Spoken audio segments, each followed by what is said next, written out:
Hello friends, CKD stock market news channel में आप सभी का बहुत बहुत स्वागत है। अगर आप चैनल पर पहली बार विजिट कर रहे हैं, चैनल सब्सक्राइब कीजिएगा, वीडियो को लाइक करना मत भूलिएगा मेरे दोस्त, और वीडियो को शेयर भी कर देना क्योंकि ये भी काफ़ी मोटिवेशन होता है जो कि आप मुझे इनडायरेक्ट तरीके से प्रोवाइड करते हो मेरे दोस्त। आज मैं आपके सामने जिस पहले म्यूचुअल फंड की बात करने जा रहा हूँ, पहला क्या इसी म्यूचुअल फंड का इन डेप्थ एनालिसिस करेंगे पूरी तरीके से, क्योंकि काफ़ी सारे रिटेल इन्वेस्टर्स के अंदर इस म्यूचुअल फंड यानी कि मेरा एसेट मिड कैप से रिलेटेड डाउट क्रिएट हो रहा है। साथ ही साथ 3 डाउट मैं और भी क्लियर करने की कोशिश करूंगा कि काफ़ी सारे लोगों का एक वापस से मिड कैप कैटेगरी में ये डाउट क्रिएट हो गया कि भाई साहब पीजीआईएम इंडिया मिड कैप तो रिटर्न ही नहीं दे रहा है इन्वेस्टर को, पर उसमें क्या करें, क्या एग्जिट कर लें। साथ ही साथ एक और डाउट वहाँ से खड़ा होता है कि भाई साहब HDFC मिड कैप तो 20% के आसपास का रिटर्न दे रहा है, उसने तो धमाका मचा रखा है वापस से, तो क्या वहाँ चले जाएँ सब कुछ बेच बाच के।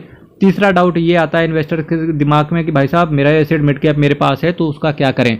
तो ये 3 डाउट इस वीडियो को थ्रू क्लियर हो जाएंगे। वीडियो अभी तक लाइक नहीं किया है, वीडियो लाइक कीजिएगा मेरे दोस्त। अगर मैं आपके सामने जो पहले क्या इसी म्यूचुअल फंड की मैं बात कर रहा हूँ, इसका NAV देखिए 25 रुपये का चल रहा है।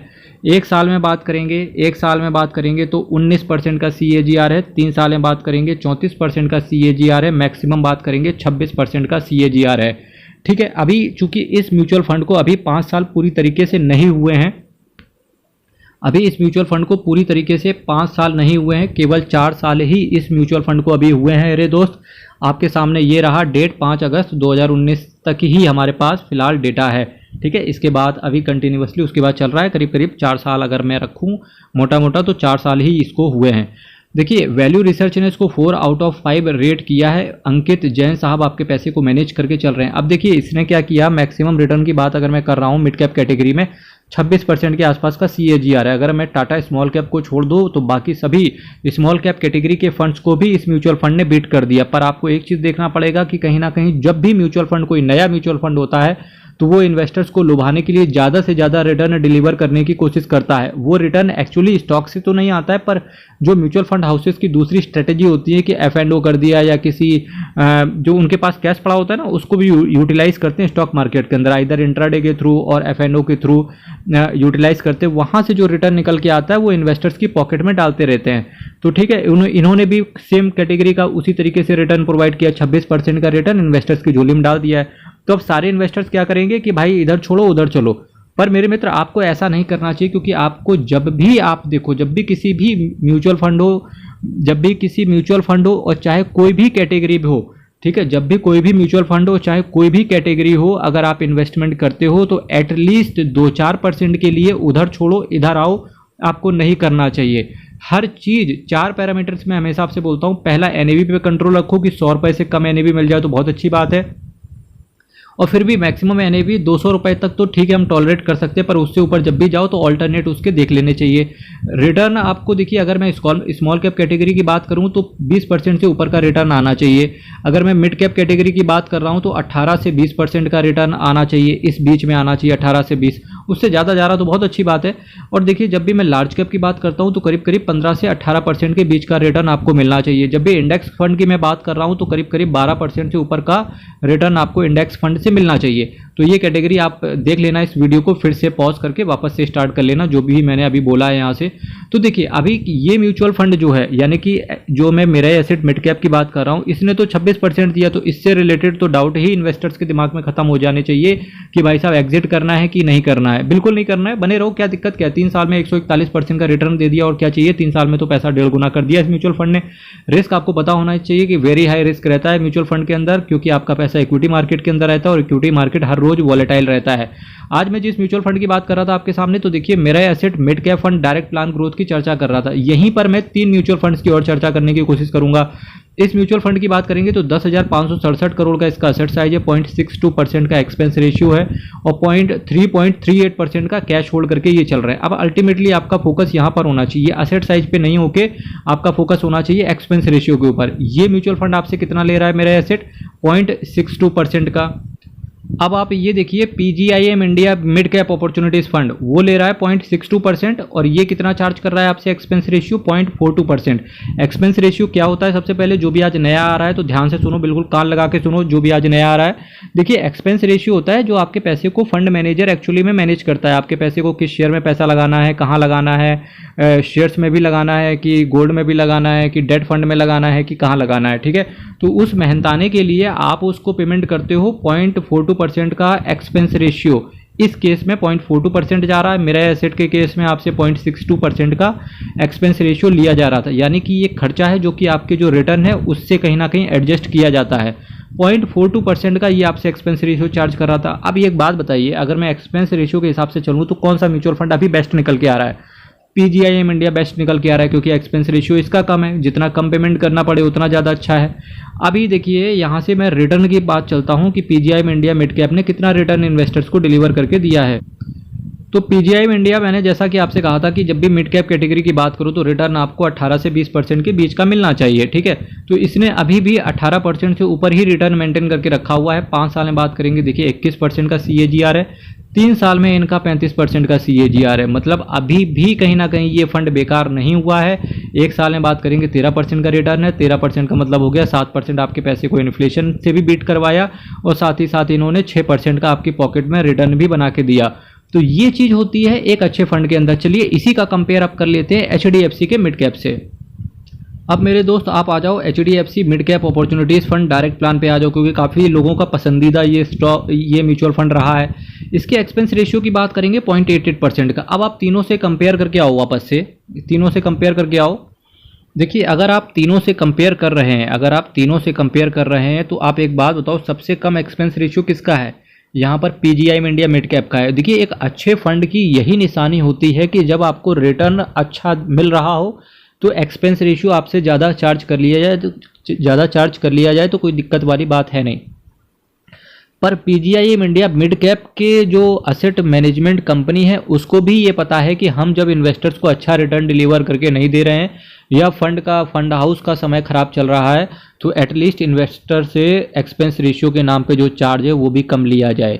इस चीज़ का भी PGIM इंडिया मिड कैप ने ध्यान रखा हुआ है, और जब तक इस चीज़ को ध्यान रखा है तब तक एटलीस्ट इन्वेस्टर्स को ट्रस्ट उस फंड पर भी बना के रखना चाहिए।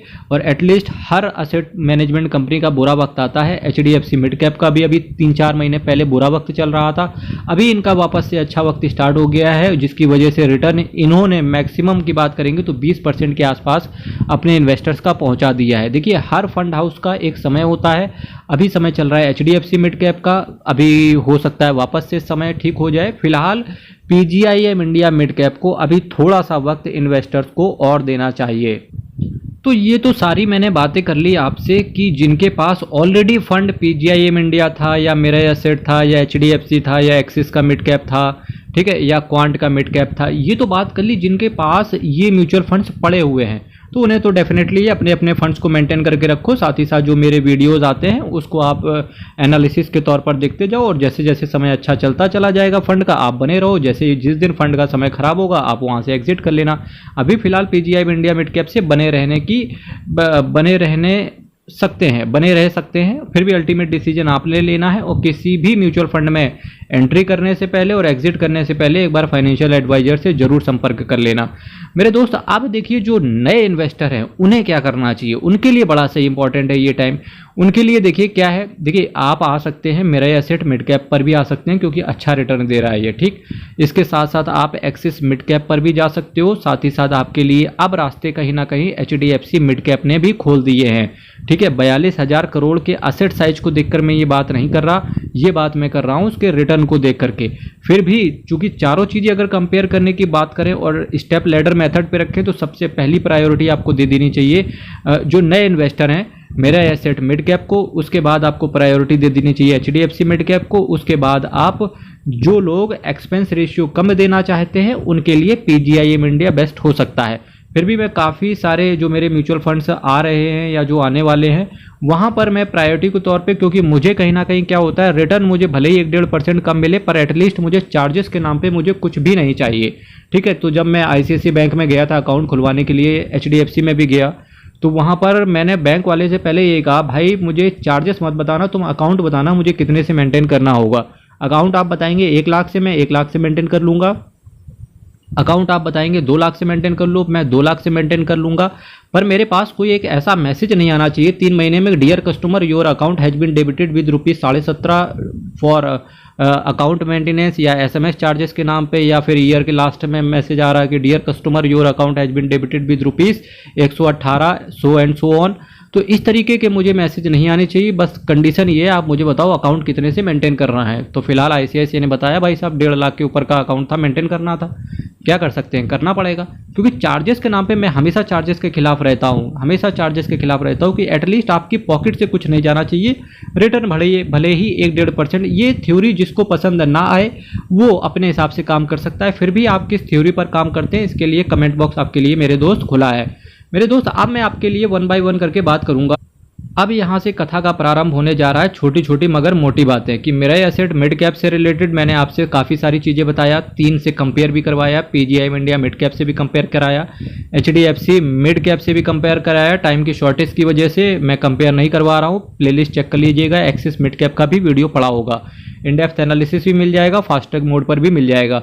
मेरे दोस्त इसके साथ साथ जब मैं मेरा एसेट मिड कैप की बात कर रहा हूँ तो सारी चीज़ें मैंने वहाँ से क्लियर कर दी। सबसे पहले मैंने आपको NAV दिखाया, फिर मैंने आपको रिटर्न दिखाया, फिर फंड मैनेजर के बारे में बताया, फिर उसके बाद मैंने कितने साल में पैसा डबल कर दिया वो भी मैंने आपको दिखाया। इसके साथ साथ रिस्क के बारे में भी मैंने बताया, आपको एक्सपेंस रेशियो के बारे में भी बताया, असेट साइज के बारे में भी बताया, फंड कहाँ पैसा लगाता है उसके बारे में भी बताया, प्लान बताया, डायरेक्ट है, ग्रोथ है, ठीक है, ये सारी चीज़ें बताई। अब मैं बात करने जा रहा हूँ मेरा एसेट मिड कैप का पैसा कहाँ कहाँ पड़ा हुआ है और किन किन सेक्टर्स में पड़ा हुआ है। फाइनेंशियल में जो ये सेक्टर्स हैं, ये सारे सेक्टर हैं, और इनका देखिए सबसे ज़्यादा इन्होंने टारगेट किया है फाइनेंशियल को। इसके बाद health care, automobile services, followed by capital goods, materials, energy, consumer discretionary, technology, chemicals, और कुछ कैश होल्ड करके चल रहे हैं, metals and mining, communication, consumer staples, construction, textile, insurance जैसी कुछ दिग्गज सेक्टर्स में आपका पैसा पड़ा रहेगा। इसके साथ साथ बात कर लेते हैं किन किन कंपनीज में है। देखिए कुछ अदर्स में है 3.38%, ये डेफिनेटली ऊपर मैंने आपको दिखाया कि कैश होल्ड करके चल रहे हैं। Federal bank, Shriram finance, Bharat forge, SKF India, axis bank, Tata communication, Lupin limited, national thermal power corporation limited, max financial, Bata India, power finance corporation, Crompton Greaves, state bank of India, Delhivery, LTI Mindtree, Kajaria ceramic, Thermax limited, NIIT technology. मेरे दोस्त जो भी stock market के धनुर्धर हैं उन्हें ऐसा लगता है कि भाई साहब हम खुद इंडिविजुअल स्टॉक्स के तौर पे पैसे लगा के हम करोड़पति हो सकते हैं, पर ऐसा नहीं है मेरे दोस्त। देखिए क्या इन कंपनीज में क्या बुराई, आप इनके फंडामेंटल्स चेक करके आओ। स्टॉक मार्केट में बिल्कुल fundamentally strong company, dividend time से देती हैं, रिजल्ट्स भी अच्छे आते हैं, मैनेजमेंट की कमेंट्री भी ठीक आती है। उसके बाद देखिए अगर आप इंडिविजुअल स्टॉक्स को अगर 20-25 स्टॉक्स को खुद से लेकर के मैनेज कर रहे हैं, इससे अच्छा है कि शांति के साथ रात को चैन की नींद सोया जाए। उसके लिए छोटा सा एक्सपेंस रेशियो फंड मैनेजर को प्रोवाइड कर दें, और म्यूचुअल फंड्स के माध्यम से अगर हम स्टॉक मार्केट के अंदर इन्वेस्ट करते हैं पैसा वहाँ भी बनता है। NIIT technology, TVS motor, JK cement, Bayer crop science, Jindal steel, Gujarat state Petronet, Honeywell automation, Emami, Fortis health care, PB fintech, Bharat electronics, Indraprastha gas, Atul limited, CEAT limited, container corporation, Prince pipe वगैरह ने तो यार 2022 के अंदर बड़ा पेल के रिटर्न दिया। अभी फिलहाल रिटर्न इनका थोड़ा सा श्रिंक हो गया है पाइप वगैरह का, और जैसे एस्ट्रल हो गया, प्रिंस पाइप हो गया, इन्होंने देखिए 2012 के आसपास का इनका चार्ट दिखेगा, भयंकर रिटर्न दिया। बायोकॉन, नोवोको विस्टाज, नाटको फार्मा, इसके साथ साथ Laurus lab, century plyboard, Ashok Leyland, Krishna institute of medical sciences, Indian bank, इसके साथ साथ prestige estate, Indian hotels, Westlife foodwork, craftsman automation, Ajanta pharma, Ipca laboratories, LIC housing finance, followed by Sona BLW precision forgings. Sona BLW precision फॉर्जिंग्स का individual तौर पे stocks अपनी watch list में add लगा के ट्रैक करो, और उसका चार्ट देखो भाई साहब कहाँ जा रहा है, ठीक है। इसके साथ साथ देखिए अभी मैं अगर आपसे बात करने की चेष्टा करूं, मेरा एसेट म्यूचुअल फंड की मैं बात कर रहा था। अब चलिए अभी तक देखिए मैंने जितनी भी बातें ऊपर करी हैं वो मैंने बात करी है इंडिविजुअल जो स्कीम है मेरा एसेट की, उसकी एक स्कीम की बात करी, और जो स्कीम का नाम था वो एक मिड कैप कैटेगरी थी, जो असेट साइज थी वो मेरा का था, ठीक है। अब मैं बात करने जा रहा हूँ टोटल असेट मैनेजमेंट कंपनी के बारे में, क्योंकि कहीं ना कहीं जो स्कीम है वो असेट मैनेजमेंट कंपनी ही AMC ही मैनेज करती है। अगर मैं मेरा असेट मैनेजमेंट कंपनी के बारे में बात करूं तो 1,30,163 करोड़ का टोटल इनका एसेट अंडर मैनेजमेंट है। टोटल 76 स्कीम को ये मैनेज करके चल रहा है। मेरे दोस्त चैनल आप सब्सक्राइब कीजिएगा, वीडियो शेयर कीजिएगा, वीडियो को लाइक भी कीजिएगा और शेयर जरूर कीजिएगा मेरे दोस्त, क्योंकि 5000 सब्सक्राइबर का यहाँ पर एक टारगेट चल रहा है जो कि बूंद बूंद से घड़ा भर रहा है धीरे धीरे। और जब दिल से मानिए, जब एक भी सब्सक्राइबर बढ़ता है तो बड़ा प्रसन्नता होती है मन के अंदर। कल फिर आपके साथ मिलेंगे और आप सभी का प्यार बनाए रखने के लिए कमेंट में देखता हूं, कुछ बढ़िया कमेंट आते हैं, कुछ मोटिवेट करने के लिए कमेंट आते हैं। करते रहिए यूं ही कमेंट, क्योंकि मैं हर कमेंट को बड़े दिल लगा के पढ़ता हूं और लव देखते हो, लव और लाइक आपको मिल जाता है। मेरे दोस्त कल फिर आपके साथ मिलेंगे, सेम टाइम सेम चैनल। आप अपना ख्याल रखें। बहुत बहुत धन्यवाद।